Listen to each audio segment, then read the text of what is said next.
lado acá reunidos. Somos, Señor, relativamente poco, pero usted ha dicho que donde 2 o 3 en tu nombre estemos, tú has prometido estar con nosotros. Hoy le queremos, Señor, pedir que su presencia se haga presente en este lugar. Al momento de estudiar las Escrituras, darnos la suficiente humildad, la suficiente sencillez de espíritu para poder escuchar su voz. Permite, oh Dios, que su Espíritu Santo pueda moldar, impresionar y convertir nuestros corazones a tu luz admirable. Ayúdanos, oh Dios, para que el yo humano pueda ser, Señor, derribado y que Cristo pueda llegar a ser exaltado en nuestras vidas. Quédate con nosotros, sea nuestro invitado de honor, en el nombre de Jesús. Amén. Amén.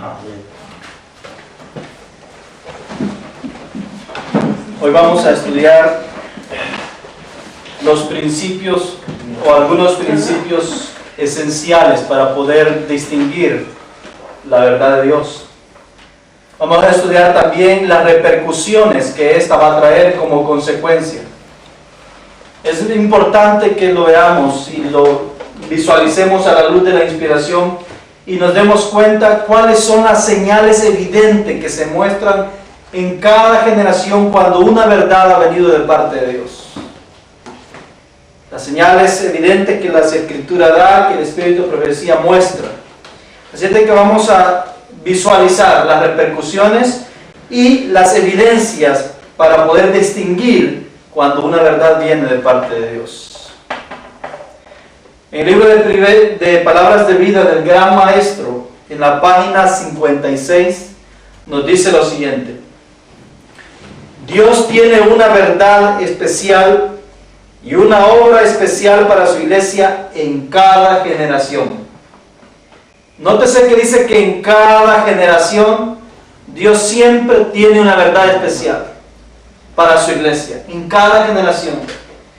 Dice, la verdad oculta a los hombres sabios y prudentes del mundo es revelada a los humildes y a los que son como niños. ¿A quiénes se les revela la verdad oculta para los sabios del mundo? A los que son como niños, a los que son lo suficientemente humildes como un niño.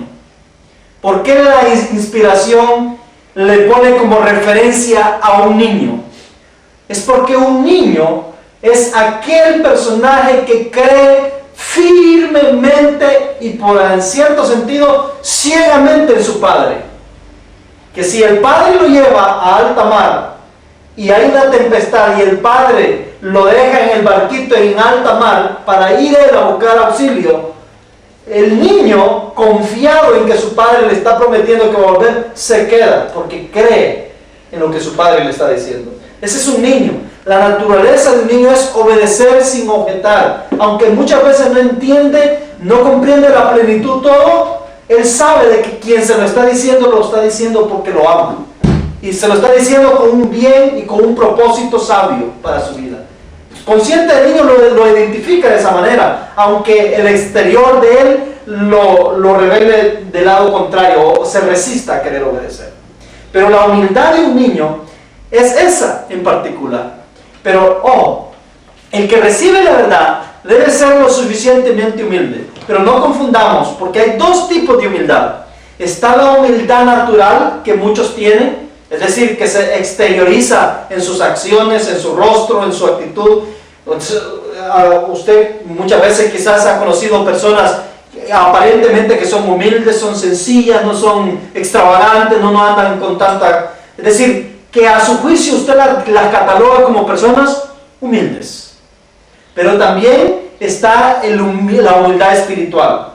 Y ambas son muy diferentes. Una persona puede ser muy humilde aparentemente o naturalmente, porque esa es su tendencia, pero puede ser a la vez una persona muy orgullosa para poder aceptar una verdad.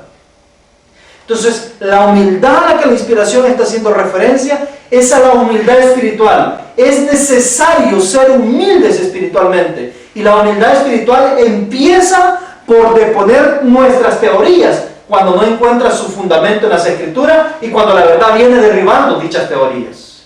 Desde ahí empieza la humildad.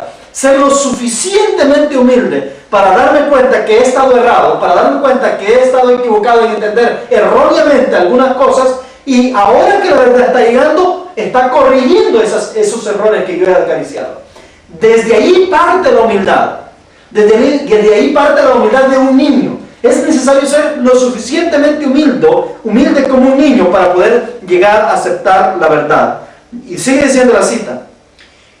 Es revelado a los humildes que son como niños. Y dice, exige, ¿qué cosa? Sacrificio. Ese es otro principio que vamos a aprender. Nunca la verdad va a llegar si no le va a pedir un sacrificio. Todo aquel que llegue a aceptar o creer en una verdad deberá pagar un precio, y no es de dinero, sino que deberá pagar un precio que va más allá de cualquier costo o bien material, sino que es un precio más que todo espiritual. Debe haber una renuncia, y ese precio puede diferenciar o puede ser diferente en cada individuo que la está recibiendo. Pero el punto es que la verdad siempre va a exigir un sacrificio. Va a exigir que usted ponga un sacrificio en el altar para poder llegar a tomar esa verdad. Por eso es que hay un proverbio o un salmo, que si no me equivoco, que dice: compra la verdad y no la vendas. ¿Por qué razón?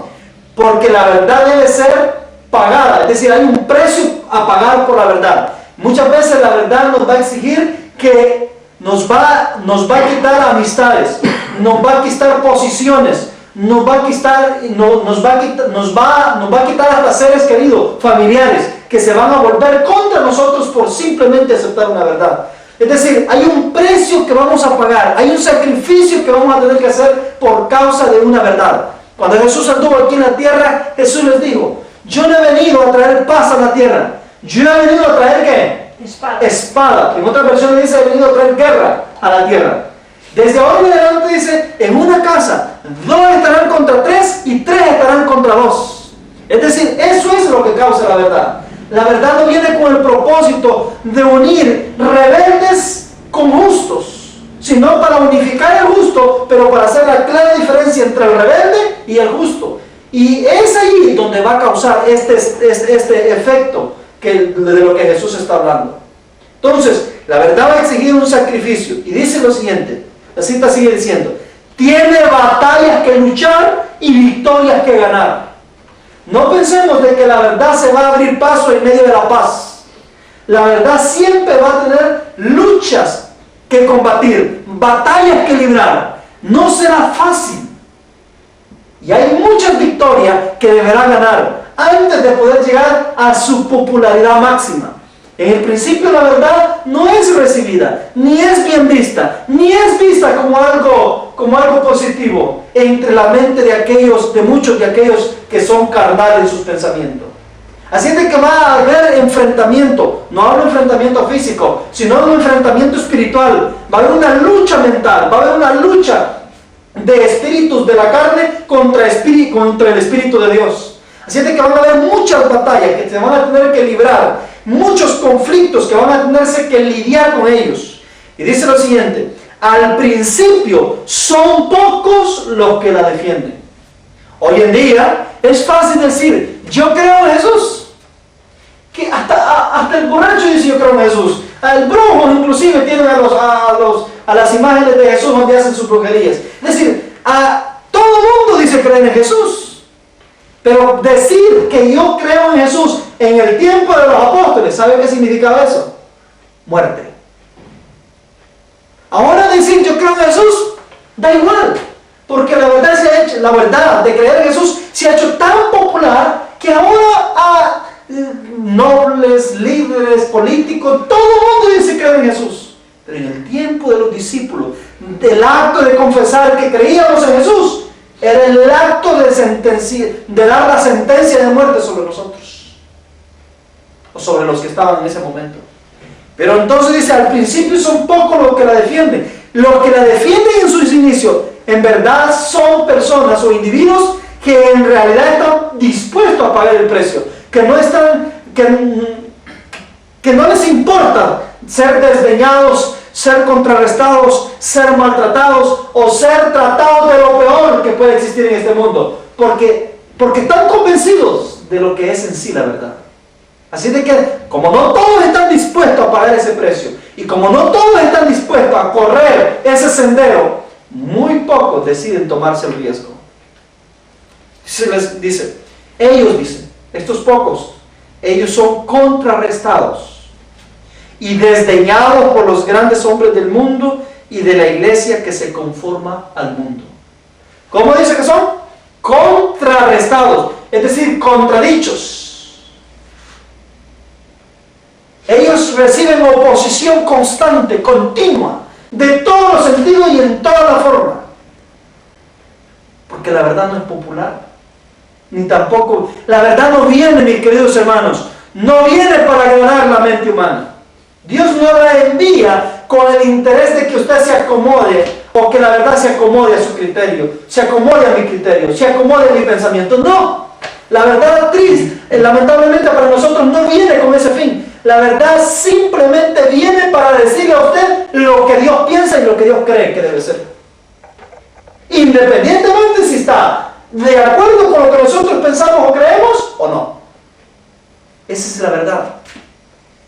Así de que como eso usualmente, como la tendencia humana, la inclinación humana, la tendencia general es de inclinarnos al mal, obviamente cuando la verdad llega, choca con nosotros. Y nosotros chocamos con ella. Porque nuestra inclinación es contraria al pensamiento de Dios. Es contraria a lo que Dios piensa, cree o lo que Él dice que es correcto hacer. Y ese es el punto. Por eso es que son muy pocos los que se atreven a correr el riesgo de poder levantar la bandera en favor de la verdad. Son muy pocos. Y esto es porque Satanás también ha hecho los preparativos. Si en cada generación la iglesia debe recibir una verdad especial para su tiempo, es obviamente que Satanás está, mire, vigilante y a la expectativa, haciendo los preparativos necesarios anticipadamente antes de que esa verdad sea revelada al pueblo. Porque él trabaja adelantado, él no trabaja al momento, sino que él prepara anticipadamente el terreno. Él es muy inteligente. Va preparando inteligentemente el terreno para que cuando la verdad venga, choque. Esa es la estrategia de Satanás. Ha sido siempre la estrategia de Satanás. A él no le importa tomarse décadas, tomarse años, de ser necesarios siglos para preparar detalladamente al pueblo con el único fin de rechazar la verdad oportuna cuando Dios decide enviarla. Porque el propósito de él es que el pueblo siempre se mantenga en rebelión contra Dios. Y con la iglesia adventista no ha sido la excepción. Satanás ha metido sus propios agentes dentro del pueblo adventista. Muchos agentes de Satanás están entre sus filas y han venido ahí para hacerle frente a la verdad de Dios. Ustedes saben de que el sistema adventista ahora en día se rige no por un sistema teocrático, sino por un sistema democrático. ¿Qué quiere decir eso? Que toda decisión que se toma en la iglesia se debe tomar basada en el 50+1. Ese es el sistema democrático, ¿cierto? Pero democrático para ellos, porque a nosotros no nos dejan... Sí, o por lo menos camufladamente democrático. Claro. Sería más bien autocrático. Autocrático sería la palabra correcta, ¿no? Entonces, pero digamos, entre comillas, democrático. ¿Qué quiere decir eso? Que quiere decir que la mayoría, la voz de la mayoría, del 50, de la mitad más uno, es la que gobierna, independientemente esté de acuerdo o no esté de acuerdo el resto. ¿Qué quiere decir eso? Entonces Satanás ha sido muy ágil, muy inteligente, porque él está trabajando también con los sistemas que están gobernando el mundo. Y él sabe que el sistema que gobierna el mundo en la actualidad es el sistema democrático y el mismo sistema que gobierna la iglesia. O por lo menos nos han hecho creer que es el mismo sistema. Entonces, ¿qué viene a hacer Satanás? Introduce a la mayoría de sus agentes dentro del pueblo para poder tomar ¿qué? Las decisiones que le conferirían a Dios. Entonces, en el libro de Testimonios para Ministro, en la página 46 nos dice: mientras el Señor trae a la iglesia a aquellos que están verdaderamente convertidos, Satanás al mismo tiempo trae a ella a personas que no están convertidas. Y dice, mientras Cristo siembra la buena simiente, Satanás siembra la cizaña. Hay dos influencias opositoras que se ejercen continuamente sobre los miembros de la iglesia. Y una influencia trabaja para la purificación de la iglesia y la otra para la corrupción del pueblo de Dios. O sea, una realidad que usted y yo necesitamos caer es que en la iglesia hay dos bandos. ¿Nos gusta o no nos gusta? Esa es la realidad. Hay dos bandos. Un bando trabaja, que ha sido traído por Cristo, porque Cristo también ha traído. Un bando trabaja para la purificación de la iglesia y hay otro bando que trabaja para la corrupción del pueblo. Y eso está latente en cada iglesia que va, en cada país que va, en cada lugar donde usted va, se va a encontrar con ese panorama. Dice que algunos hermanos de estas que están en contra de la verdad, dice que no, ellos no quieren que se divida la iglesia. El problema, ahí caeremos en un problema. Porque el Señor nunca ha prometido que va a unificar a los hijos de Satanás con los hijos de Él. Él sí ha prometido que debe ser unificar los hijos de Él, que puedan estar divididos, porque todo reino dividido no va a permanecer, dijo Jesús. Pero nunca ha prometido que debe unificarse los hijos de Satanás con los hijos de Dios. Y si aquí la inspiración nos está diciendo que tenemos un fenómeno dentro de nuestro pueblo, que hay dos diferentes hijos, dos tipos de vírgenes, dos grupos de diferentes vírgenes que están ahí y que lamentablemente algunos de ellos han sido traídos por el enemigo y otros han sido traídos por Dios, es obvio que va a ser imposible unificar a los que vienen de procedencia satánica mientras los que vienen de procedencia divina. Va a ser imposible.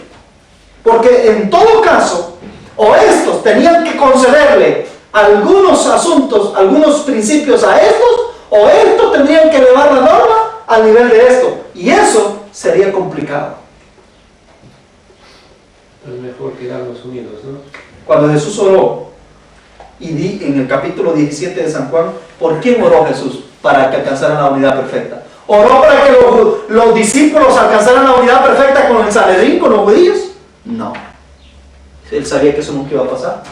Él oró para que lo que el Padre le había entregado y que Él había cuidado hasta ese momento, llegaran a ser uno como Él y su Padre eran uno.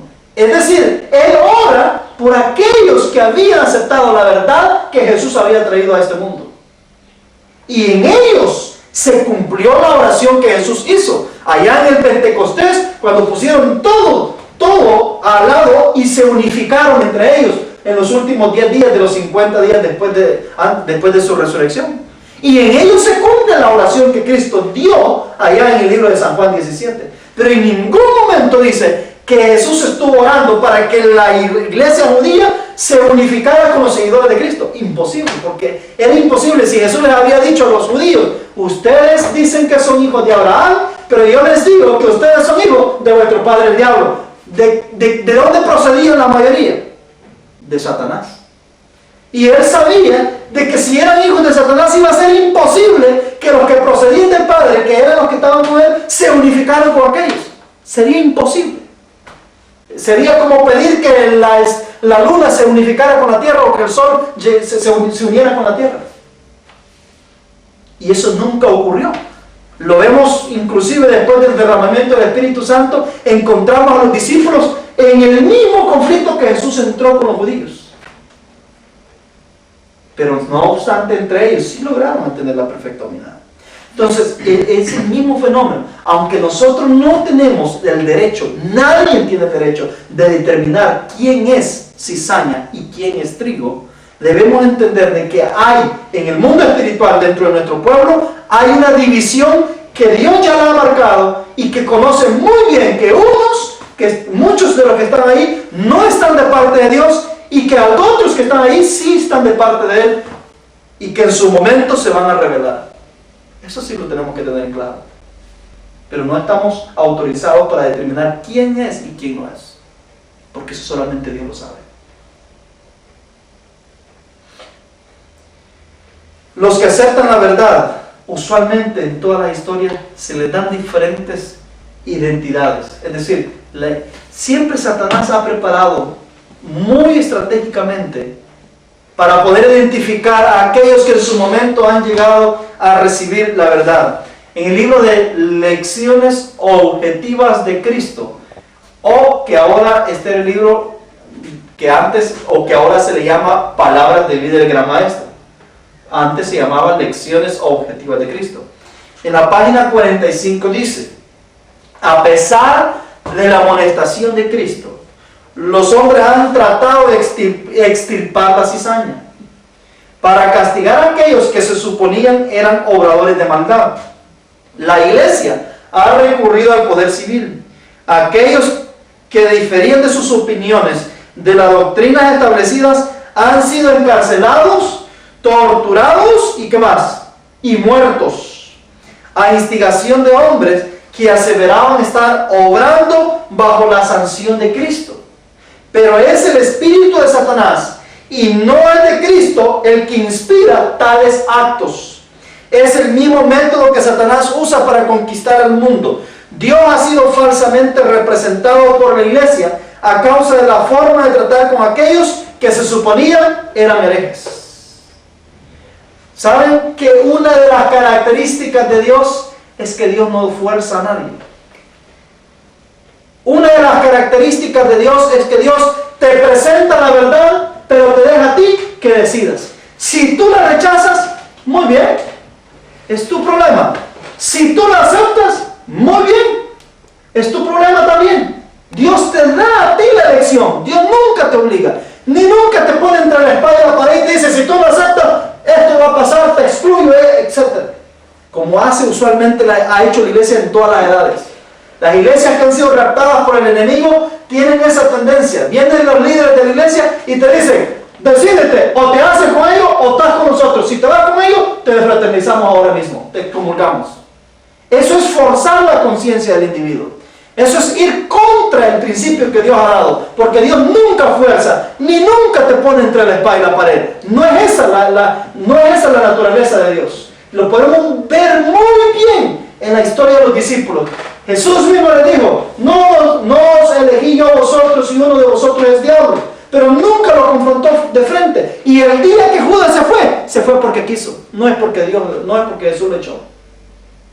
Entonces, nunca confronta al individuo. Siempre lo deja que tome sus propias decisiones. Esa es la característica de Dios. Esa es la naturaleza de Dios. Pero la naturaleza de Satanás es lo opuesto. Él sí obliga, él sí te arrincona, él sí te trata de llevar a que te veas forzado y te hace que tomes decisiones basadas en el miedo y no basado en la razón, porque amenaza. Entonces, es el mismo espíritu de Satanás. Es el mismo espíritu de Satanás el que está incurriendo hoy. Dice: aquellos que difieren de sus opiniones de las doctrinas establecidas han sido encarcelados, torturados y muertos. Hoy en día hay mucha acusación en cuanto a que el mensaje de la vara del pastor difiere o contradice las doctrinas de la iglesia adventista. Y hoy vamos a ver detalladamente cuáles son esas doctrinas que la vara del pastor contradice. Vamos a ver si eso es cierto, que la vara contradice. Más adelante, en otra sección que está en el estudio. Vamos a ver si eso es cierto. Y vamos a ver cuáles son, de ser ciertas, si es que las hay. ¿De acuerdo? Para que podamos tener claro muy bien que muchas veces la gente habla y no sabe ni en realidad lo que está hablando. No sabe ni en realidad lo que está hablando. Y lo vamos a ver más adelantito. Entonces, dice lo siguiente: Palabras de Vida del Gran Maestro, en la página 398. 98. En cada época hay un nuevo desarrollo de la verdad, un mensaje de Dios al pueblo de esa generación. Y dice: las viejas verdades son todas ¿qué? Esenciales. La nueva verdad no es independiente de la vieja, no puede ser separada, sino un desarrollo de ella. Es únicamente comprendiendo las viejas verdades cómo podemos entender las nuevas. ¿Cuál es el principio para poder ver si una verdad viene de parte de Dios?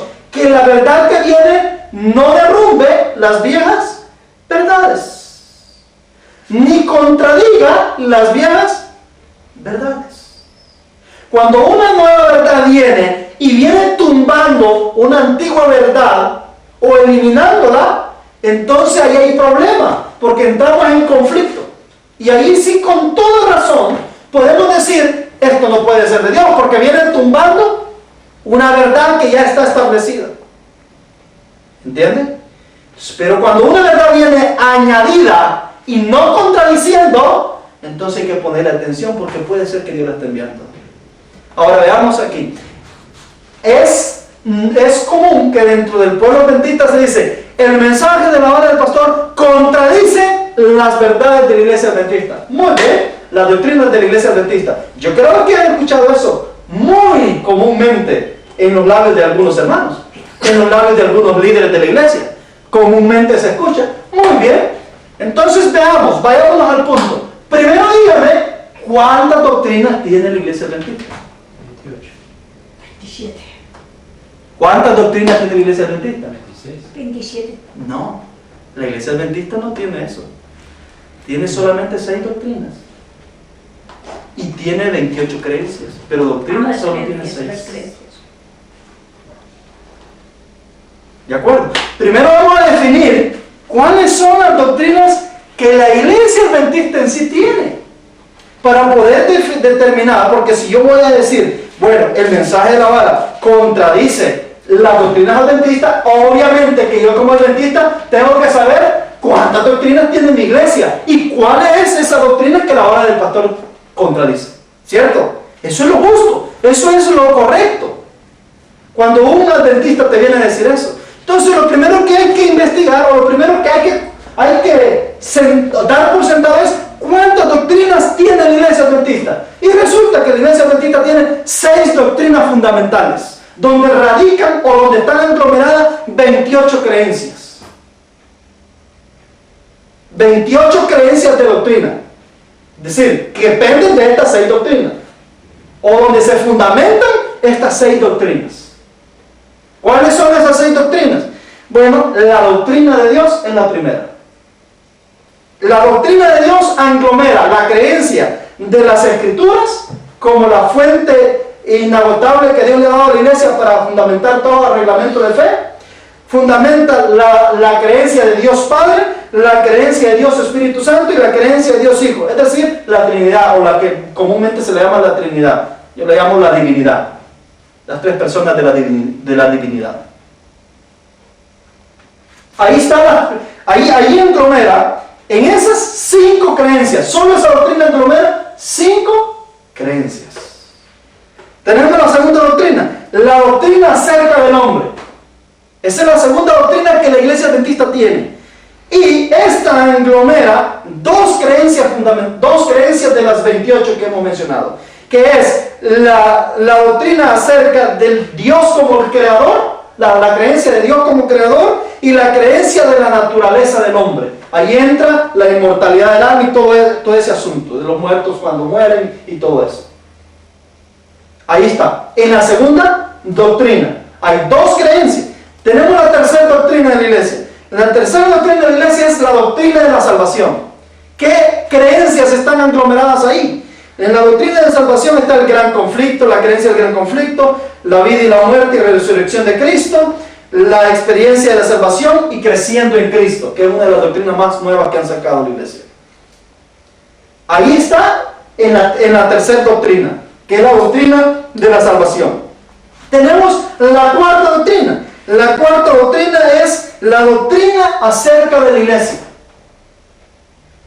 ¿Qué creencias hay en esa doctrina?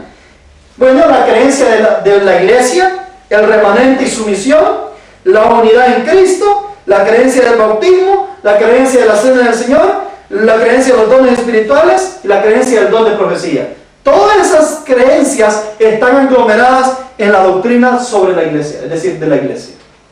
Así se llama, es la cuarta doctrina. La quinta doctrina es la doctrina de la vida cristiana. Y ahí se encuentran otras creencias que aglomeran esa doctrina o que fundamentan esa doctrina. La doctrina de la vida cristiana está la creencia de la ley de Dios, como inmutable, la creencia del sábado, la creencia de la mayordomía, la creencia de las conductas cristianas y la creencia del matrimonio y la familia. En esa doctrina están todas esas creencias. Y la última doctrina es la doctrina de eventos finales. ¿Cuál es la doctrina de eventos finales que tiene la iglesia? Ahí está la creencia del ministerio de Cristo en el santuario, está la creencia de la segunda venida de Cristo, está la creencia de la muerte y resurrección, la creencia del milenio y la creencia de la nueva tierra. En esa. 28. Ahí está la 28. ¿Estamos? Ok. Ya habiendo definido esto, ¿Los tenemos apuntados así aquí en este No. documento? No. se lo puede hacer. Ya teniendo claro cuáles son nuestras doctrinas y cuáles son nuestras creencias, entonces ahora viene la pregunta: ¿en cuál de todas esas contradice la hora del pastor? Pero nadie me ha dicho de contradicción en esto. ¿Cómo? Yo creo que nadie... Nadie se lo dice. ¿Qué dice? En la iglesia varias veces. Que el mensaje de la vara contradice la doctrina de la iglesia. Sí, pero yo he escuchado solo esto con mi hermano Hunter. Solo de esto no es de acuerdo la iglesia Con Hutter. conjunta. Pues, ¿qué hará Hutter con las doctrinas? No tiene nada. Pero no, yo hasta ahora no he escuchado. Sí, pero yo sí, lo escucho cada rato. Ese lema casi de los sabe que nosotros cambiamos las doctrinas de la iglesia. Así Ya. es. Entonces, ¿qué? Pero sí debemos aclarar algo. Hay dos por lo menos creencias que la vara no está de acuerdo y que han sido sacadas recientemente, o por lo menos después del tiempo del hermano Juan, y que están contradiciendo los escritos del Espíritu de Profecía y la Biblia. ¿Cuál es esa creencia? ¿O cuáles son esas dos creencias? La creencia de la dieta, es decir, de la conducta cristiana, que tiene que ver con la dieta, que la iglesia enseña que es carne limpia y carne sucia, es decir, comer carne limpia y no comer carne inmunda, mientras que el Espíritu de Profecía me está diciendo que como adventistas debemos abstenernos de comer todo tipo de carne. En esa sí diferimos, en esa creencia, porque vemos de que está en contradicción del Espíritu de Profecía. Y la otra, si no me equivoco, en los dones espirituales. Creemos de que la hermana White es la profeta del pueblo de Dios, pero tampoco pensamos o que es la última profeta para el pueblo de Dios. Creemos de que Dios puede enviar incluso los 144,000, todos tendrán el espíritu de la profecía y todos serán profetas de Dios en esta tierra. Es decir, no creemos que se limita hasta ahí. Creemos de que la luz avanzará más y que Dios usará más instrumentos en el porvenir para poder hablar y comunicarse con la iglesia. Eso sí lo creemos. En ese sentido, probablemente hayamos alguna mínima diferencia. Pero de ahí para allá, estamos bien. Ahora, ¿cuál es la diferencia entre el mensaje? Muy bien. El mensaje tiene otra doctrina adicional, aparte de las 7, que es la doctrina del reino. Y esa doctrina del reino aglomera 15 creencias. Entre ellas, todo lo que hemos estudiado está donde están resumidas esas 5 creencias. Entiéndase las creencias de los 144,000, la creencia del juicio sobre los vivos, la creencia de los primeros y los segundos frutos, es decir, creencias que aglomeran todo lo que es el sistema de estudio que hemos tenido. Que ahí ya nos queda a nosotros juzgar si están correctas o no están incorrectas de acuerdo a lo que hayamos investigado. Pero aquí en esto puede decir los adventistas así. Puede decir que no es igual con adventistas. Sí, pero nótese que si ustedes se han dado cuenta, en la doctrina de eventos finales, la iglesia no ha tomado ninguna posición en ninguno, o no tiene creencias fundamentales en ninguno de esos puntos. Si ustedes se dan cuenta, en la doctrina de los eventos finales, el único tema de lo que aglomera esta doctrina es el ministerio de Cristo en el santuario, de la cual no tenemos ningún problema con eso. La segunda venida de Cristo tampoco tenemos ningún problema con eso. muerte y resurrección tampoco, el milenio tampoco y la tierra nueva tampoco. Eso es nada más lo que aglomera en el asunto de eventos finales o de interpretación profética. Pero las varas de Ajá. Cristo tienen más 144. Son creencias que aglomeran la doctrina del reino. Sí. Tiene pre-milenio. Sí, el reino, a eso es lo que me refiero. Tiene Por eso, entonces tenemos... El quinto reino, como dice... Sí. Tenemos entonces, por eso mismo les digo, tenemos la antigua verdad, no tenemos problema con aceptar toda la verdad que ya ha sido revelada a la iglesia, la creemos, la practicamos, o por lo menos tratamos de practicarla, pero tenemos una doctrina añadida, no contradiciendo ninguna de las que ya tenemos como iglesia. Enriqueciendo lo que ya tenemos nada más. Esa es la diferencia entre el mensaje. Que el creyente, la hora del pastor, cree en 7 doctrinas y no solamente en 6, porque creemos de que ha venido ya una doctrina adicional y que Dios ha revelado un mensaje y que hay creencias en esas doctrinas, si lo creemos. Pero que rechazamos lo que ya ha sido revelado, a excepción de esas 2 creencias que les digo yo de que no están en armonía con el Espíritu de Profecía, no obstante las creemos de acuerdo como el Espíritu de Profecía lo dice. La séptima sería la reforma... Es la doctrina del reino. La doctrina del reino. La doctrina del reino, porque todo el mensaje va a terminar en el tema del reino. Ok, entonces, cuando alguien viene y pregunta que en realidad contradecimos las doctrinas establecidas por la iglesia, eso es falso, porque tendría que probarse dónde. O sea, si vamos a hablar de doctrina, ¿dónde? ¿Dónde se contradicen? ¿O dónde entramos en contradicción? Ahora, que entramos en contradicción con la teología de muchos predicadores y que varios han levantado sus teorías y han formado especulaciones, probablemente. Pero la doctrina de la iglesia no se fundamenta en especulaciones o teologías que alguien o un predicador bueno ha levantado o ha querido desarrollar, sino basado en lo que la iglesia hasta este momento ha reconocido como doctrinas establecidas de la iglesia adventista del séptimo día. Y ahí eso es sencillo. Otro principio que debemos aprender cuando una verdad llega es el siguiente. En el libro de Jeremías capítulo 33, versículo 3, dice: clama a mí y yo te responderé y te enseñaré cosas grandes y ocultas que tú no conoces. No tenemos por qué ir a preguntarle a un predicador, a un pastor, a un anciano, si esto es verdad o si esto es mentira. ¿Sabe qué o quién es la persona más ideal que usted puede ir a preguntar? Es a Dios. Toda alma sincera que va y le pregunta a Dios con sinceridad de corazón, tenga por seguro que Dios se lo va a revelar. Si es mentira o si es verdad, se lo va a revelar. Téngalo por seguro que Dios lo va a hacer. Y no tendríamos la necesidad de entrar en conflictos mentales para tratar de confundirnos al ir a otras personas o a tercera persona que son mentes humanas o gente finita que no logra comprender ni ella misma en lo que ha creído tampoco. La mejor persona o el personaje más indicado que usted y yo podemos ir a preguntarle es a Dios, clamarle a Él y pedirle a Él luz. Y yo estoy 100% seguro que el Señor responde cuando se le pide con sinceridad.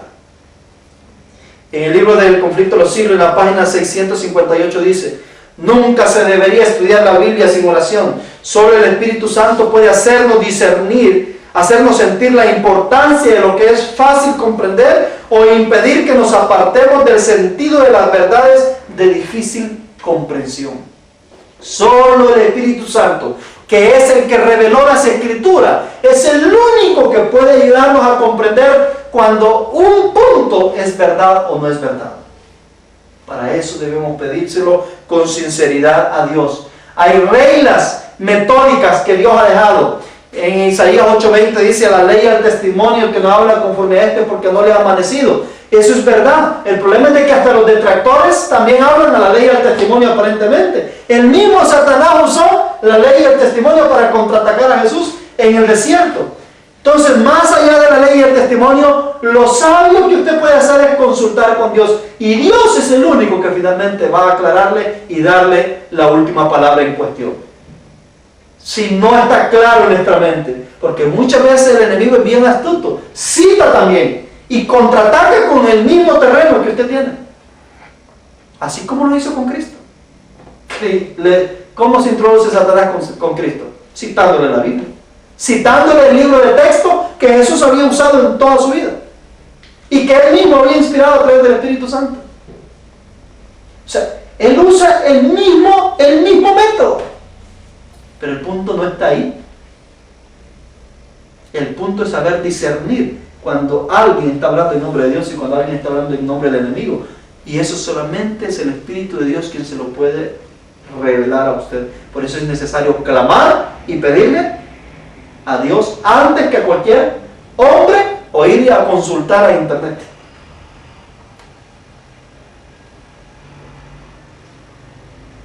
En el libro de Primera de Tesalonicenses, capítulo 5, versículo 19 dice: Primera de Tesalonicenses,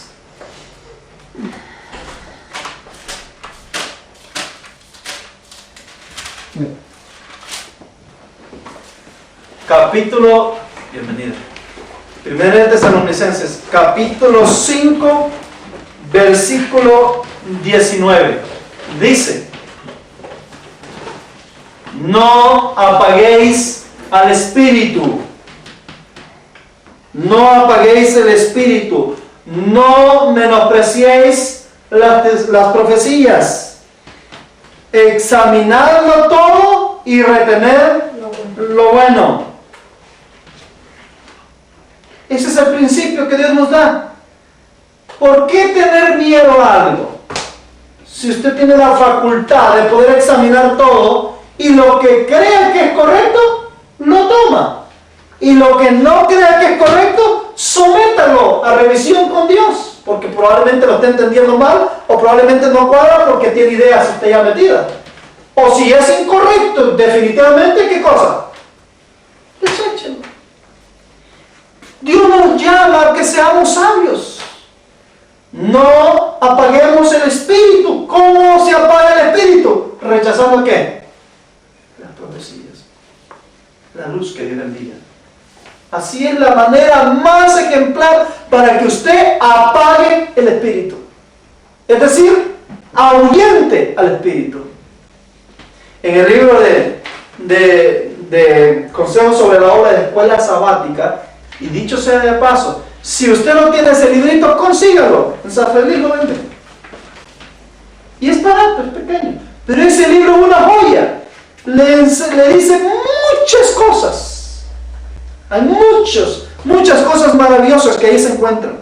En el Consejo sobre la obra de escuela sabática, en la página 29, dice: una luz preciosa ha de resplandecer de la palabra de Dios.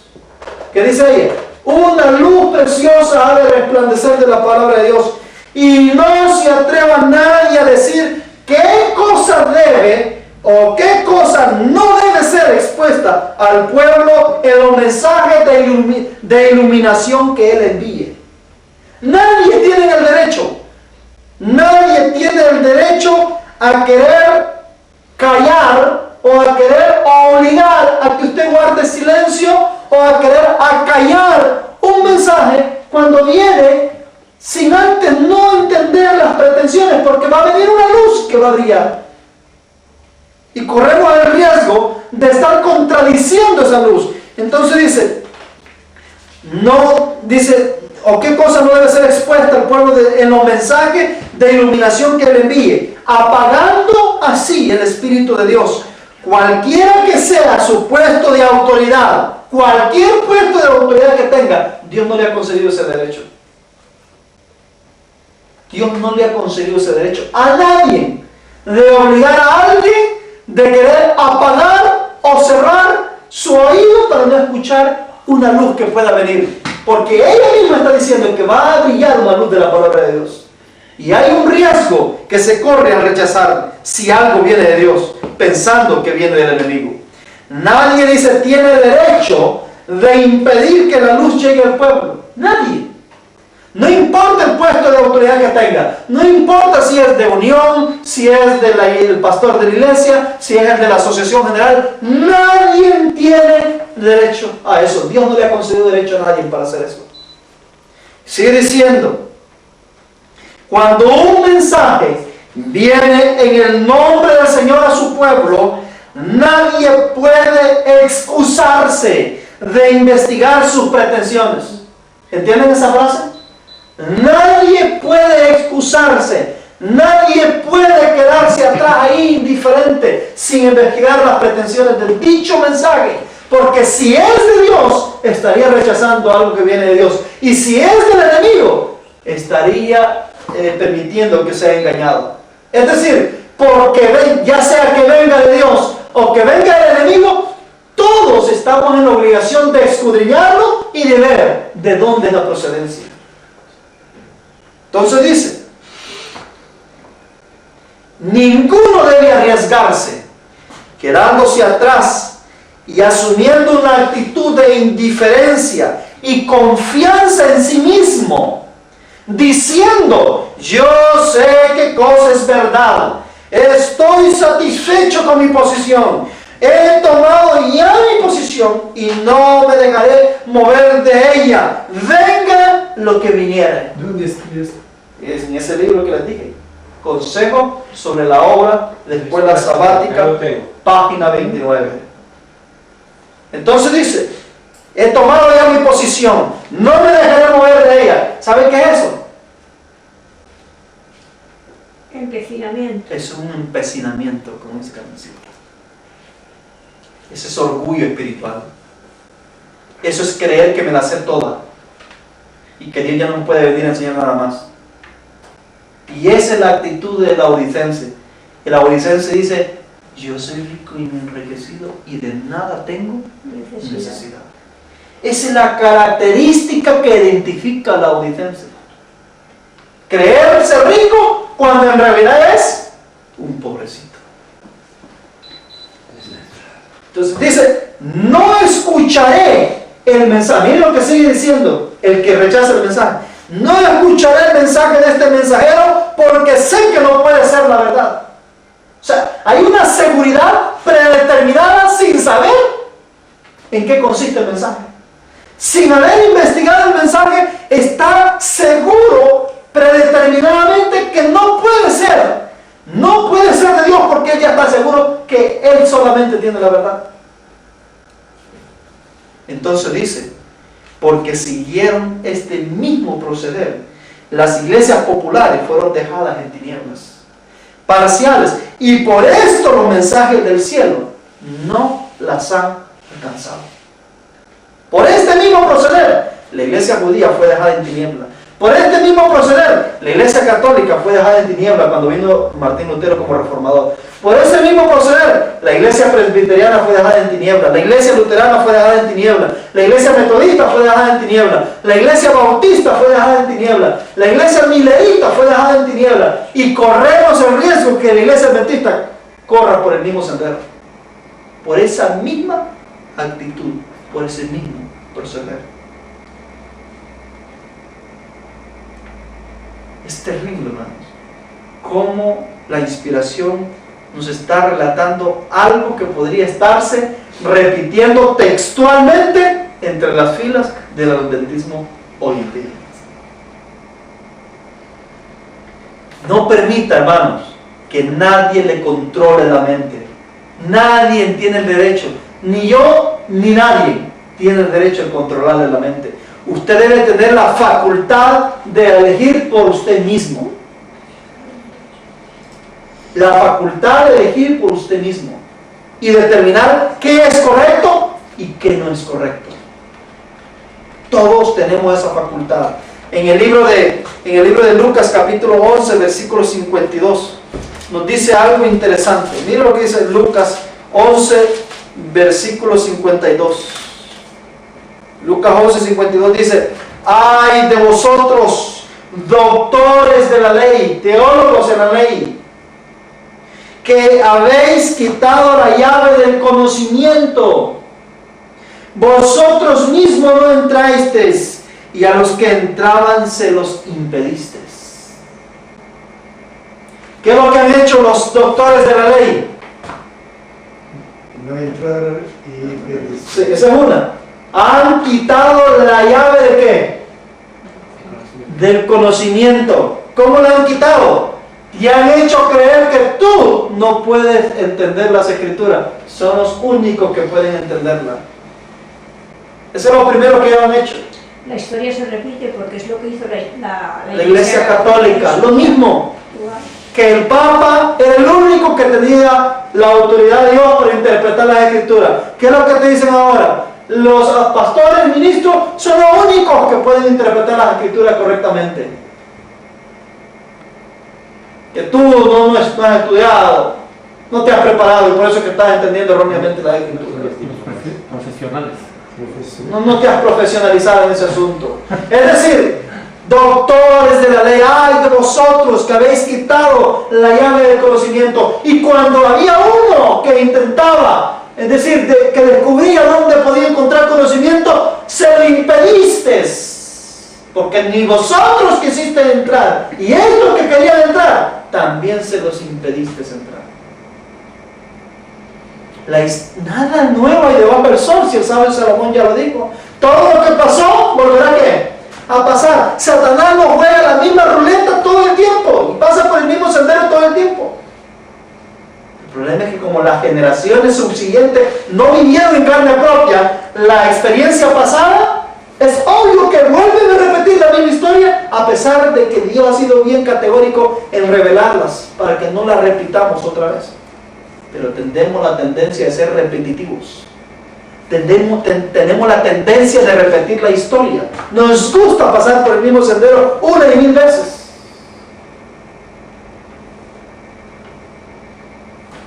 Empezar con la misma piedra. Sí, varias veces. Testimonio para ministro en la página 69 dice: vemos aquí que los hombres que tienen autoridad no siempre han de ser obedecidos. Porque aquí hay otro problema.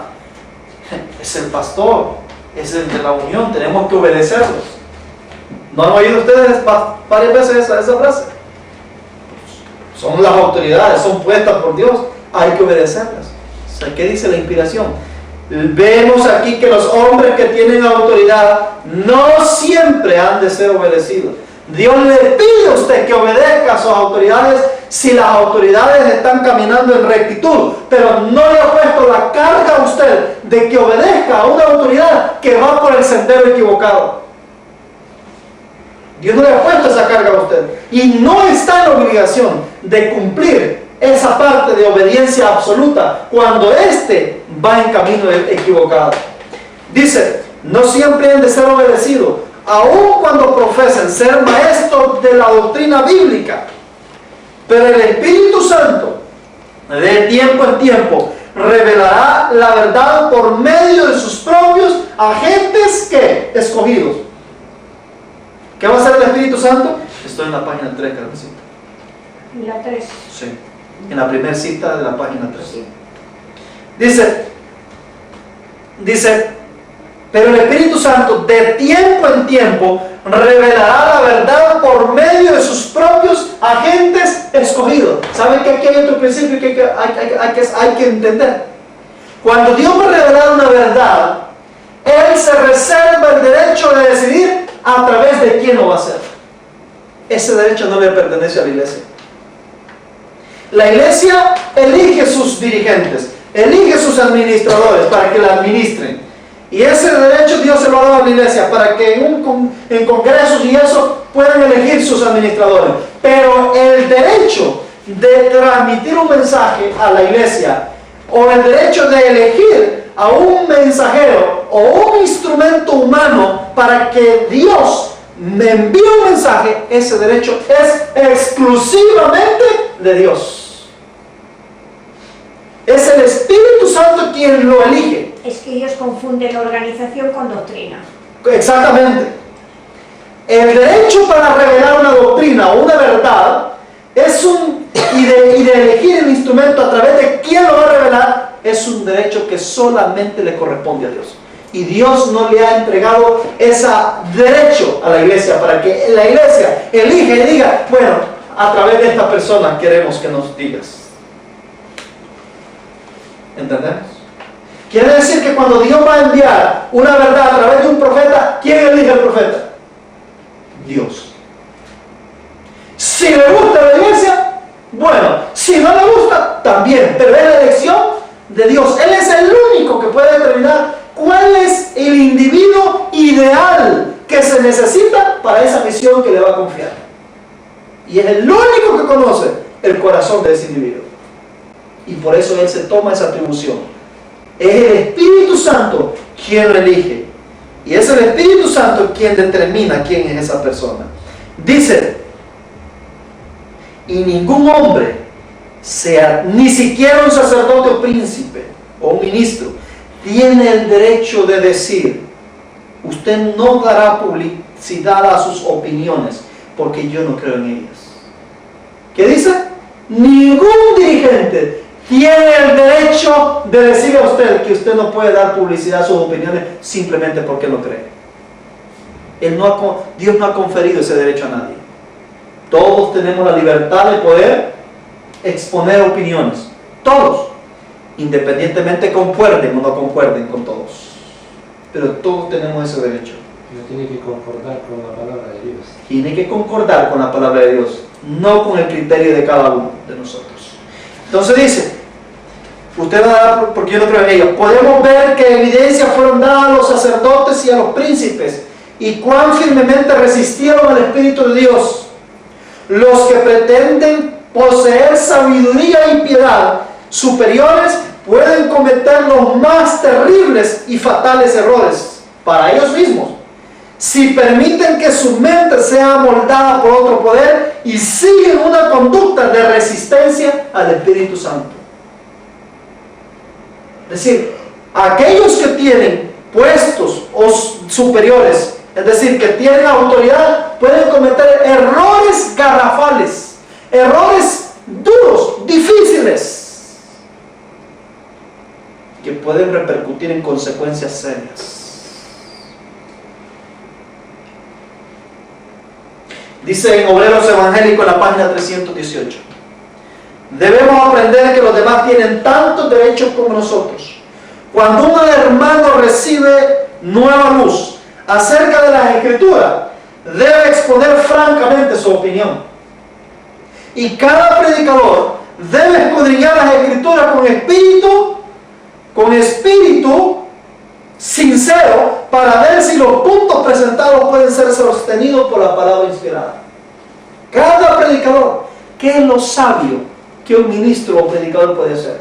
Cuando ve que alguien está predicando algo, ven, siéntate, exponga el tema, quiero escucharlo, y con corazón sincero y humilde investigar, no con prejuicios, sino con sinceridad, investigar. Porque los prejuicios van a estar siempre. Yo soy uno. Cuando a mí me están dando el mensaje, hubieron prejuicios en mi mente, me asaltaron prejuicios. No fue exclusivo, es decir, tuve mis prejuicios. Toda la vida siendo adventista, estudiando mucho, estudiar teología y todo eso. Tuve mis prejuicios, tuve mis luchas. Hubo un momento de turbulencia. Pero, mira, escuché, apunté, tomé todas las referencias necesarias, pasaba las noches enteras investigando, leyendo, corroborando, confirmando para ver si no me habían dado gato por liebre, porque hasta eso me tuve que asegurarme si en mis libros decía lo mismo. Todo eso lo tuve que hacer. Había noches que me levantaba a las 2, 1 de la mañana, no podía dormir de tanto pensar, y me agarraba los libros investigando. Amanecía en ese estilo. Había una lucha, sí, es verdad, había una lucha, Pero en un momento así, cuando usted no comprende algo, no puede ceder a las dudas o a las luchas que vienen a la mente o a sentimientos de incredulidad que alberga nuestra mente. Porque en un momento de turbulencia, lo mejor que usted puede hacer es no tomar ninguna decisión. Investigue hasta que el agua se maree, la marea se baja. Entienda bien, escudriñe bien, revés y derecho. Y después, cuando esté seguro, o cuando usted vea que no hay ninguna anomalía, o que usted vea con un espíritu sincero a la misma vez, y haya orado a Dios y suplicado a Dios dirección, pues no tiene por qué, ni tiene más razones para resistirse más.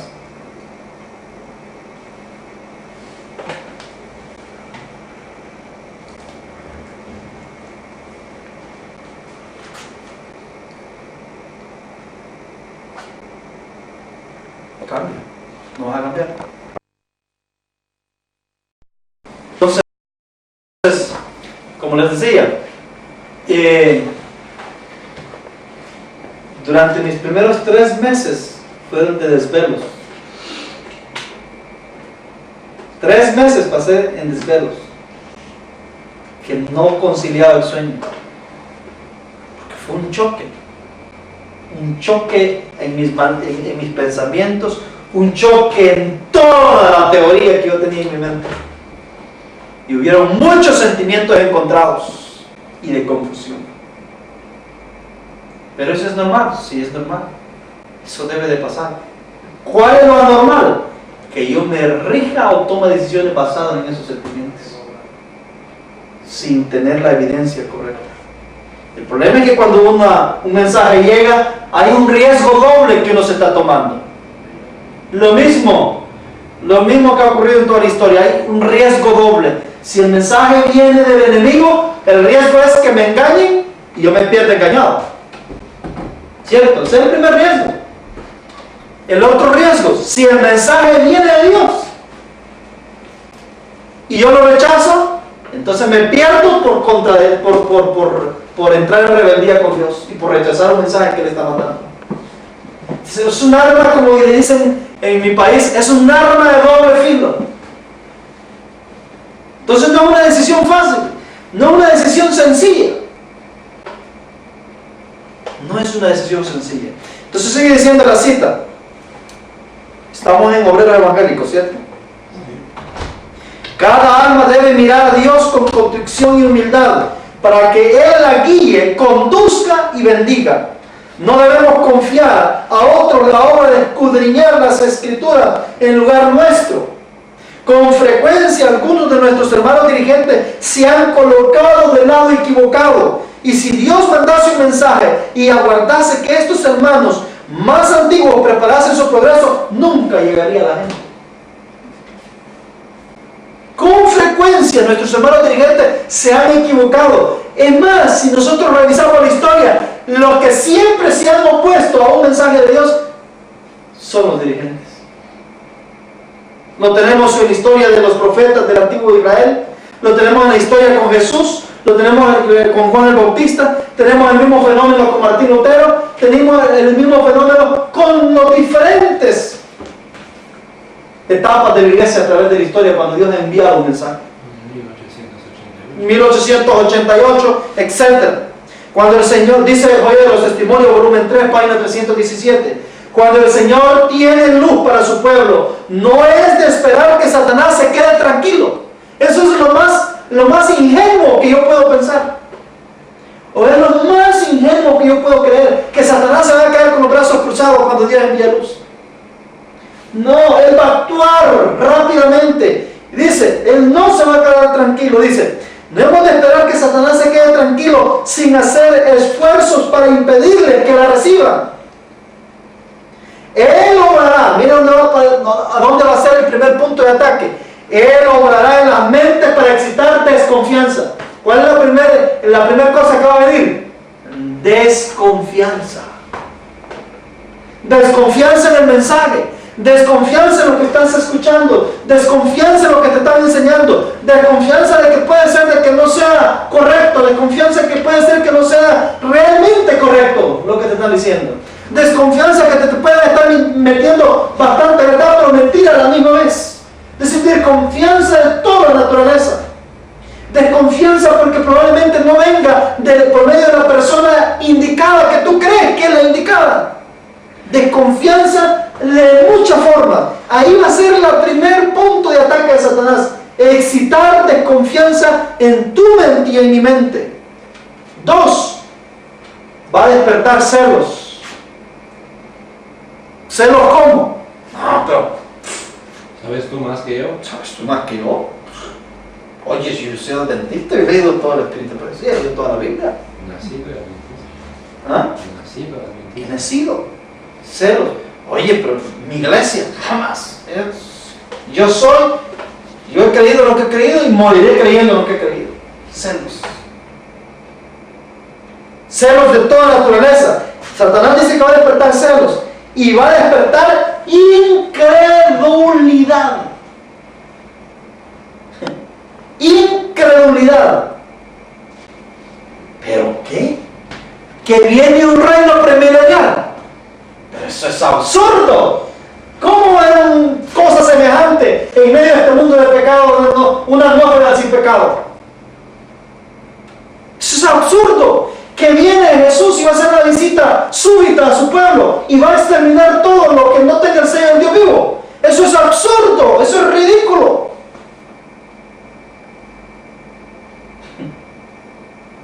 Incredulidad. Dios siempre exige fe, hermano. Cuando un mensaje viene de parte de Él, siempre le va a exigir fe, no incredulidad. El que le va a meter incredulidad para tumbarle la fe es el enemigo. Lo podemos ver claramente en el diluvio, por ejemplo.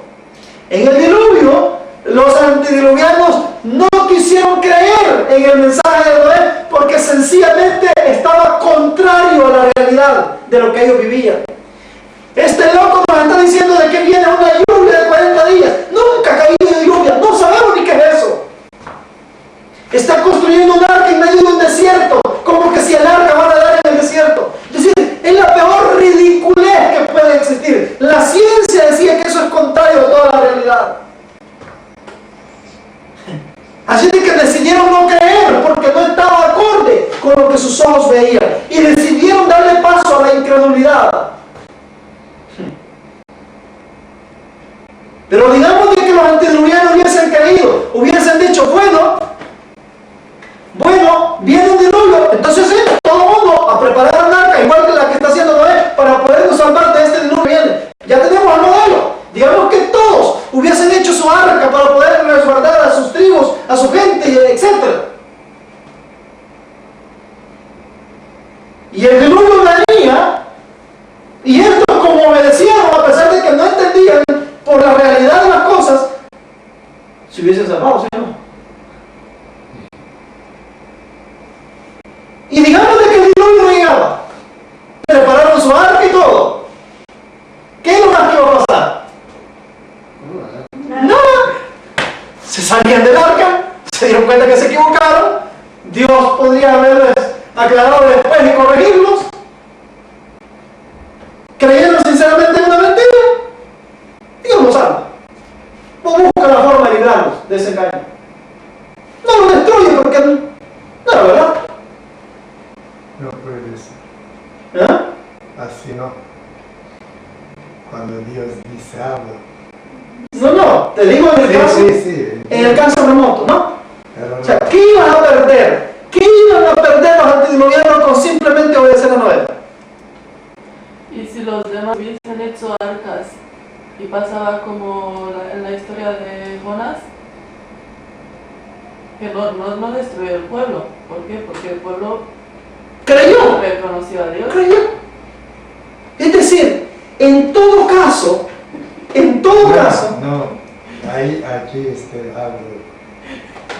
La historia dice, cuando Dios sabe todo sabe, antes mucho tiempo, sabe, solo Noé fue bueno para entrar ahí, solo Noé, hijos y hijas, no, ha entrado por Noé ahí, solo Noé, pero sabe, antes con 1000, 2000, 3000, mucho tiempo antes, Sí, Y ahora sabe todo.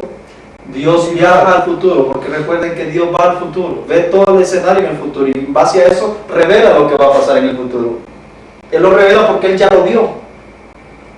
Entonces lo revela con la intención de revertir algunas decisiones equivocadas que los hijos de Él van a cometer. Hoy hemos hablado con Daniel, un trabajo, Sí, de evitar. De evitar. Eso es lo que Dios hace nada y más. Daniel se pregunta, no sé dónde he escuchado, ¿por qué nosotros somos buenos antes 100 años, 120, 150 años?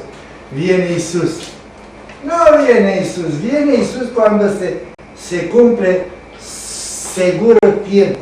Era la cosa, ¿por qué se dice que en 1888, si se recibía el mensaje, nuestro Señor ya tenía la segunda venida? O sea, las cosas hubiesen...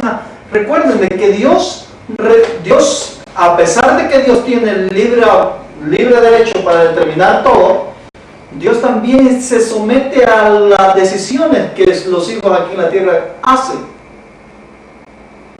Por eso es el fin de Dios de revelar la inspiración, para advertir lo que podría llegar a ocurrir, con el fin de que nosotros cambiemos esa historia.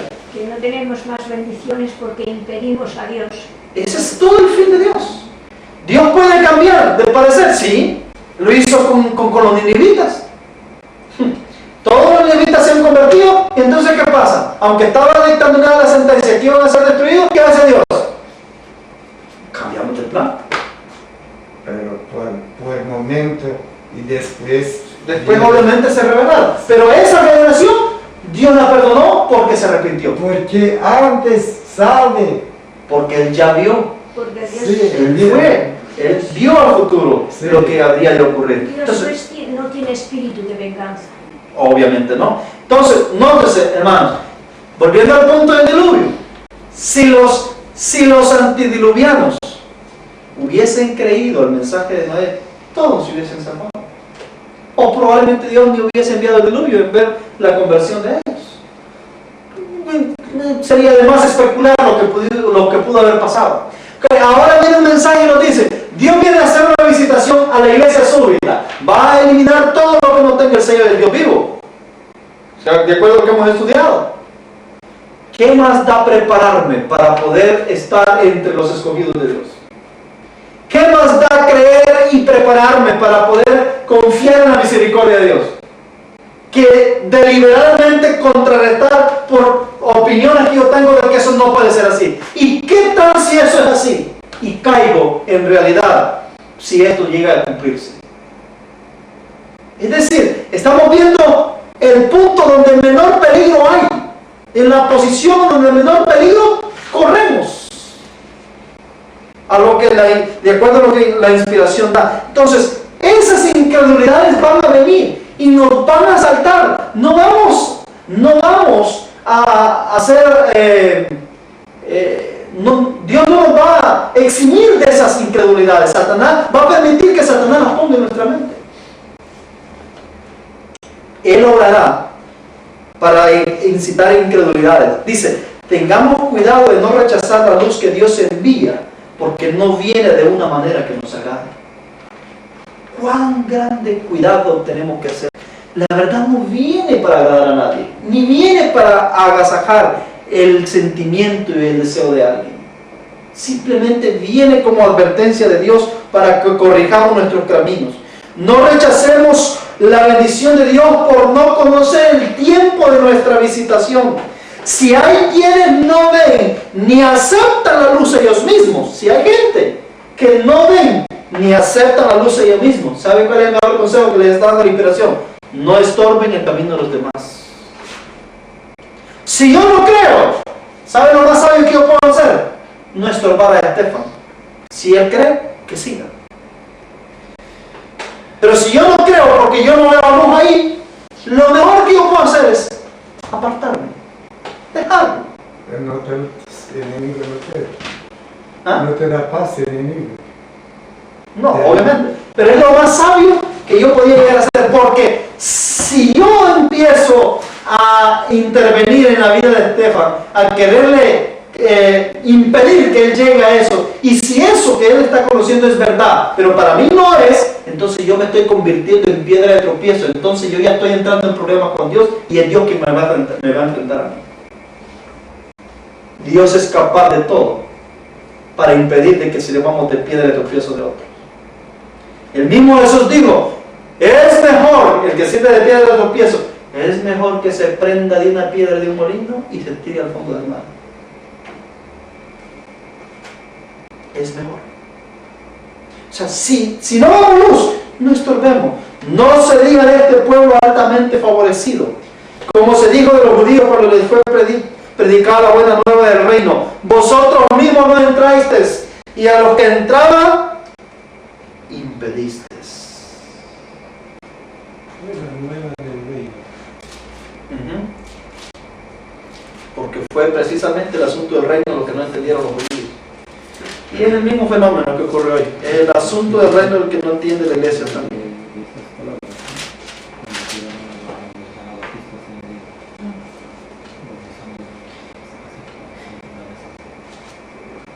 Siguiente punto.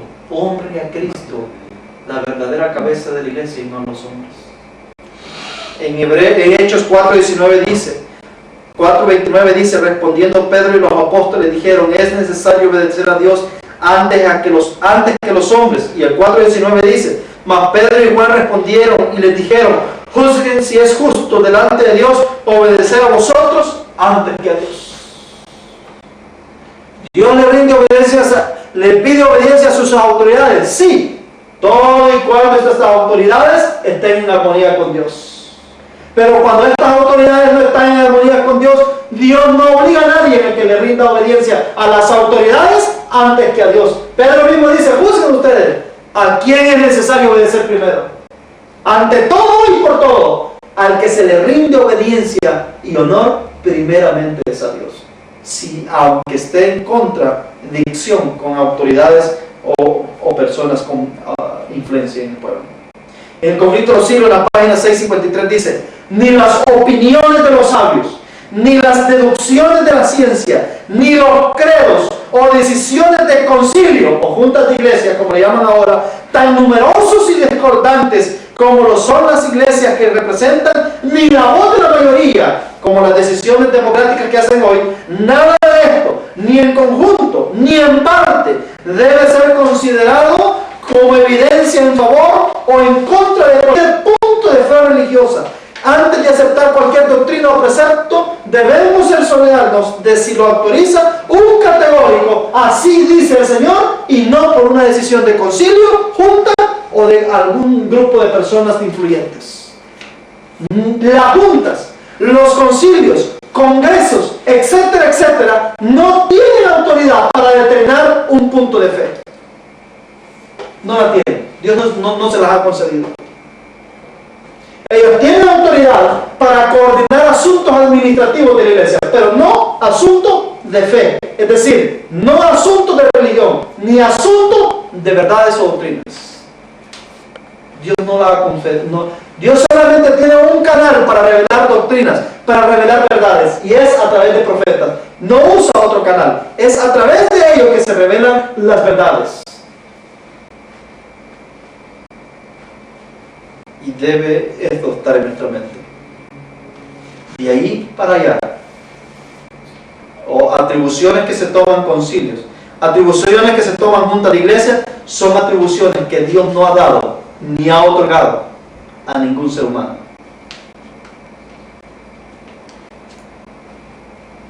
Es que la Iglesia de Cristo no se ha planteado todavía que pueda venir alguien con más luz de la que tiene. No se ha planteado, ni No se ha planean a planteado. plantearse. Ni planean plantearse. El otro día, hace dos sábados, que estábamos hablando del espíritu de profecía, pues dijeron claramente que ya estaba todo revelado. Ahí está. Y entonces se quedan a medias porque la Biblia, Somos según la opinión personal que yo tengo, tiene muchas lagunas todavía. Demasiadas. Y el Señor, Y que van a en su ser aclaradas en su misericordia, momento. nos va a aclarar. Pero si ya de entrada pensamos que bueno, Y hasta ahí se que cerró hasta todo. ahí, pues entonces van a quedar muchas cosas incompletas entonces. No hay más ciego que el que no quiere ver, ni más sordo que el que no quiere oír. Exactamente. Somos ricos y no necesitamos nada más. Exactamente, eso es. Testimonio para venir, página 106, para ir concluyendo. Los que permiten que el prejuicio impida que la mente reciba la verdad, saben que los prejuicios son un gran enemigo. Prejuicios preconcebidos son un gran enemigo. Hay muchos prejuicios, y especialmente con la vara hay muchos prejuicios en la mente del adventista. Primero, el adventista, cuando oye la vara del pastor o davidianos, lo primero que dice David Koresh, o los que van a matar a los adventistas. Es el primer prejuicio que viene a la mente. Cuando el mensaje no enseña eso, ni tampoco son seguidores de David Koresh. Pero ese es el primer prejuicio que viene a la mente. No, yo no creo. No, tú no, pero Hay algunos que lo propagan. ese es el sentimiento general. Que los de la hora del pastor dicen que la iglesia adventista es Babilonia. No sé ni de dónde han sacado eso, porque contundentemente el mensaje dice que no lo es. No sé de dónde han sacado eso. ¿Sabes dónde lo han sacado? Sí, De ellos mismos. es obvio. Pues. Si tú mezclas la gran multitud con los 144.000, que no tiene... Indirectamente le están diciendo que la iglesia está en Babilonia, o es Babilonia. Sí. Entonces, el prejuicio es el peor enemigo. Y cuando cedemos al prejuicio, caemos en lagunas, en hoyos, y que difícilmente salimos de esos hoyos, a no ser de que seamos lo suficientemente humildes y pidamos ayuda para salir de esos hoyos. Entonces dice, los que permiten que el prejuicio impida que la mente reciba la verdad no pueden ser receptáculos de la iluminación divina. Sin embargo, cuando se presenta un punto de vista de las Escrituras, muchos no preguntan, ¿es cierto? ¿Está en armonía con las Escrituras? ¿Está en armonía con la palabra de Dios? Si no, ¿cuál es la pregunta primero que hacen? ¿Quién lo defiende? ¿Es pastor? ¿Es teólogo? ¿Ha estudiado? ¿Es allá o aquí? Y a menos que venga precisamente por el medio que a ellos les agrada, y obviamente en este caso podría ser la unión, dice, por medio que a ellos les agrada, no lo aceptan. Tan plenamente satisfechos se sienten con sus propias ideas, que no quieren examinar la evidencia bíblica con un deseo de aprender, sino que rehúsan interesarse meramente a causa de sus prejuicios. Nadie debe pretender que tiene toda la luz que existe para el pueblo de Dios. Nadie debe pensar que ya toda la luz fue dada al pueblo. Lo que estaba diciendo Carmencita. Nadie debe tener esa pretensión. El Señor no tolerará esta condición de pensar de que ya toda la luz fue dada. Él ha dicho, he dado una puerta abierta delante de ti, cual nadie puede cerrar. Aun cuando nuestros hombres dirigentes rechacen la luz y la verdad, esa puerta permanecerá aún abierta. Él suscitará a hombres que den al pueblo el mensaje para este tiempo. Aunque los dirigentes rechacen, Dios siempre va a levantar a hombres para que den el mensaje para este tiempo. Dios va a usar instrumentos. Usó a Elías en 1 Reyes y fue acusado de perturbador, de divisionista del pueblo. Usó a Jeremías en el tiempo del cautiverio, en el tiempo de Ocosías creo que es Ezequías, y fue acusado de traidor porque estaba diciéndole que tenían que rendirse ante un rey pagano. Usó también a Pablo, y Pablo fue acusado de profanador del templo. Usó a diferentes hombres de la antigüedad, hombres sencillos, sinceros, pero que también fueron tildados ya sea de herejes, perturbadores, divisionistas, de diferente forma, porque Satanás siempre usa ese método. En Conflicto de los Siglos, en la página 511 dice, hogaño como antaño, es decir, antes como ahora, la predicación de una verdad que reprueba los pecados y los errores del tiempo despertará oposición. ¿Qué va a despertar? Oposición. Claro, si el mensaje que viene es para apaciguar o para encubrir el pecado del pueblo, es aceptado por todo el mundo, no hay ningún problema. Pero si esta verdad viene para reprobar los pecados naturales que el pueblo tiene, va a despertar inmediatamente ¿qué? Oposición. Cuando los hombres ven que no pueden sostener su actitud por las sagradas escrituras, es decir, no pueden defender con las escrituras el asunto, ¿qué hacen? Muchos resuelven sostenerla a todo trance. Es decir, usan cualquier método, y en algunos son métodos degradantes que solamente entre los paganos se verían. Métodos horrendos que nadie podía llegar a pensar que puedan practicarse dentro del pueblo. Dice, resuelven sostenerla a todo trance, y con espíritu malévolo, ¿qué hacen? Atacan el carácter y los motivos de los que defienden la verdad que no son populares. ¿A dónde empiezan a atacar? Al carácter del individuo. Y empiezan a buscar el rolcito aquí, el rolcito allá, y de poquito aquí, poquito allá, inventan un gran expediente. A Jesús, como no hallaban cómo contraatacarlo, lo empezaron a atacar, a quererlo atacar al carácter. No podían contradecirle, porque a la luz de los profetas él no podía ser contradecido.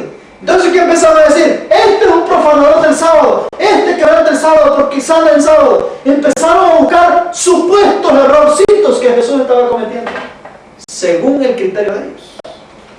Y empezaron a venderle la idea al pueblo que Jesús era un profanador del sábado.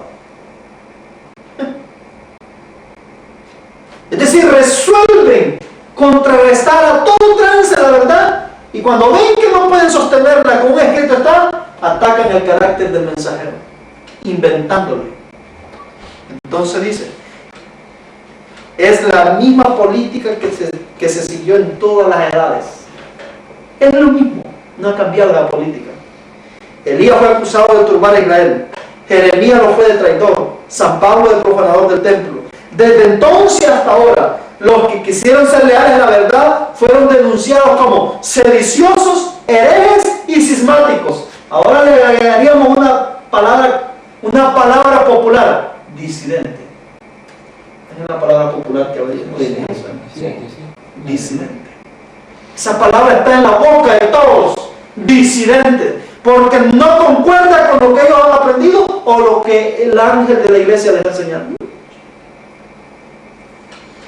Pero vemos, dice el testimonio para ministro, página 69, pero vemos que el Dios del cielo a veces comisiona a los hombres a enseñar a aquello que es considerado como contrario a las doctrinas establecidas, debido a que los que una vez eran depositarios de la verdad se manifestaron infieles en su sagrado cometido. El Señor escogió a otros que habían de recibir los brillantes rayos del sol de justicia y que defenderían verdades que no estaban de acuerdo con las ideas de los dirigentes religiosos.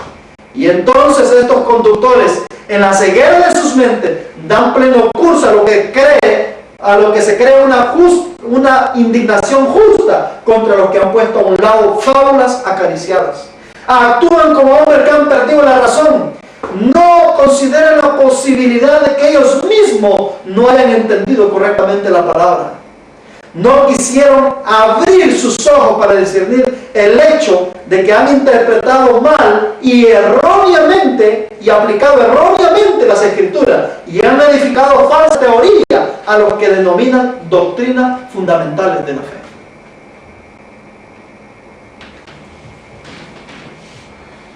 Pues yo creo que ellos son conscientes de que están perdiendo mucha fuerza y por eso son tan tajantes a que no se entren nuevas doctrinas, porque hay mucho pastor del ministerio independiente que está atacando fuerte, sí, y que está predicando, y eso lo saben ellos.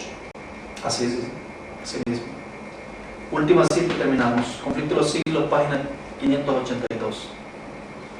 Hermanos, cuando una verdad llega, estoy en la página 5, Carmencita, a mediación, donde dice Proverbios 4:18, es la siguiente cita. Hasta ahí vamos a llegar a esa cita, porque la otra parte la hemos tenido en otro tema.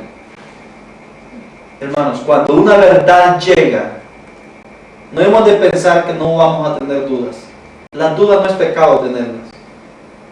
El pecado es ceder a la duda. Ceder a la duda. Tomar una decisión basada en la duda. Pero tener duda no es pecado. Todos en la historia han tenido sus dudas. Y Dios no los ha condenado por tener sus dudas. Porque la duda te puede llevar o a cerrar tu mente o a investigar más. ¿Cierto? Tú decides para dónde te lleva la duda. O para dónde quieres que la duda te lleve. Pero ojo, debemos investigar con espíritu sincero. Y esa duda va a ser aclarada. Siempre cuando vamos en el desarrollo de una verdad, se te van a aclarar unas dudas y otras dudas vendrán. Y después se te aclarará esta y otras vendrán hasta que finalmente sean aclaradas todas. El punto es no desistir porque no entendí esta y me quedo ahí, ya no sigo. Algunas dudas van a ser aclaradas Y otras dudas quedarán pendientes. Pero dice el conflicto de los siglos, página 582. Todos los que buscan motivos de dudas los encontrarán. Todos los que andan buscando dudas, ¿a dónde ponerle duda al mensaje? Lo van a encontrar, porque dudas hay de sobra. Y todos los que rehúsan aceptar la palabra de Dios y obedecerla, antes que toda objeción haya sido apartada y que no se encuentre más motivo de duda, ¿qué dice? No llegarán jamás a la luz. Es decir, hay momentos en que tenemos que actuar por fe. Hay momentos que hay cosas que quizás no cuadran por nuestra mente finita, pero es por fe que tenemos que avanzar. El mensaje, si ustedes se han dado cuenta, las primeras dudas son aclaradas por el siguiente tema. El otro tema te deja dudas y te las aclara el siguiente. El otro te deja dudas y te las aclara el siguiente. Y así va, hasta que se van aclarando todas una por una en el orden correcto y en el tiempo correcto. Pero te da apertura para que dudes. La duda no es pecado, estoy diciendo. No tomes decisiones basadas en la duda y cierres tu mente. Muy bien, que Dios nos bendiga y nos ayude y nos dé la fuerza para avanzar. Sí. Vamos, si les parece bien, orar. Mira, cuando yo te acuestas tarde, cuando llegué de casa, ya no te parece bien. Vale. Venga, un besito, adiós. Imagino que no hay pregunta, ¿no? Oh, hay bastante. Pero Ya. más de respuestas así. ¿Qué tenemos para mañana?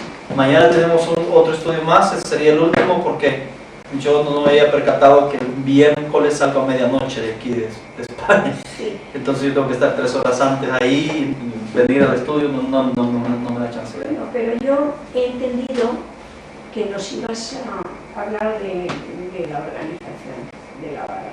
¿Sí? Sí, he entendido eso. ¿Ah, sí? Sí. Ah, ¿cuándo yo dije eso?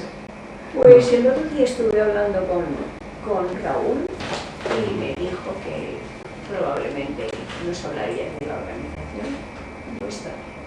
Ya. ¿Recuerdas? Raúl? Sí, me acuerdo que hablamos, pero Sí. no me acuerdo que lo iba a Sí. hablar ahora o lo iba a hablar en otro momento. Eso ya no. Sí, ¿recuerdas que Sí, lo comentamos, sí, sí. dijiste, sí, dice, nos va a hablar de la organización? Porque a mí me interesa mucho. Ya. Bueno, si ustedes Me quieren, interesa mucho. mañana podemos hablar un poquito de eso. Antes del tema, podría ser. El tema de mañana no está claro, entonces nomás venimos, hablamos un poco de eso. No sé si los hermanos Para están de explicarle acuerdo. cómo funciona, sí. Estoy muy bien porque mi mente antes de decir, hermano, piensa, yo creo todo lo que dice hermano Alfredo, está bien para mí de estar ahí en la iglesia Ujú. y de escuchar y mi mente de pensar que escuché yo de hermano sin problemas, pero ahora con organización con esto Ya. y no sé, ahora muy contento mañana para Porque vosotros tendréis escuchar una esto. organización con unas normas y vamos, yo creo que Es una organización muy provisional, solamente para coordinar el mensaje alrededor del mundo, pero no es algo, es algo bien sencillo. Mañana les voy a hablar un poco de eso, cómo es que funcionamos. de alguna manera para poder llegar con el mensaje o para que haya un punto de referencia en cualquier lugar del mundo donde puedan comunicarse para poder llegar con la obra. Pero vamos, la organización puede ser más o menos complicada, pero tiene que ser tiene que haber una cabeza, una organización con unas directrices. No es tan así, no es tan así. Mañana les explicaré con más detalle, ¿les parece? Me entiendo que es un poco noche. Es que quien quiere llevar una obra, un mensaje en algún sitio, tiene que organizarse un poquito, ¿no? Claro. Nosotros en la iglesia, si queremos hacer Lo mismo que Jesús hizo, entra a la iglesia judía y él se da cuenta que hay un choque con el Sanedrín, la organización de la iglesia judía. Entonces, ¿qué hace él? Él hace una directiva, una organización provisional entre sus seguidores para coordinar la obra. Pero los apóstoles estaban organizados. Sí, estaban organizados. Pablo lo dice, hágase No todo obstante, lo si vosotros consideráis la organización de los apóstoles, la organización del Sanedrín, obviamente la del Sanedrín tiene todo un sistema de organización. Sí. Y la del apóstoles era una organización muy sencilla, pero de organización también. Entonces, mañana vamos a hablar de eso, para poderles explicar más detalles de eso. Gracias. Vamos a rodearnos y vamos a orar.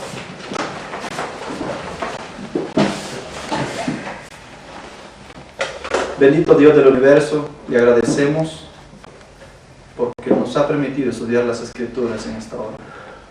Le queremos, Señor, suplicar que la bendición del cielo esté con nosotros. Danos tu paz, tu bendición, tu amor y tu bondad.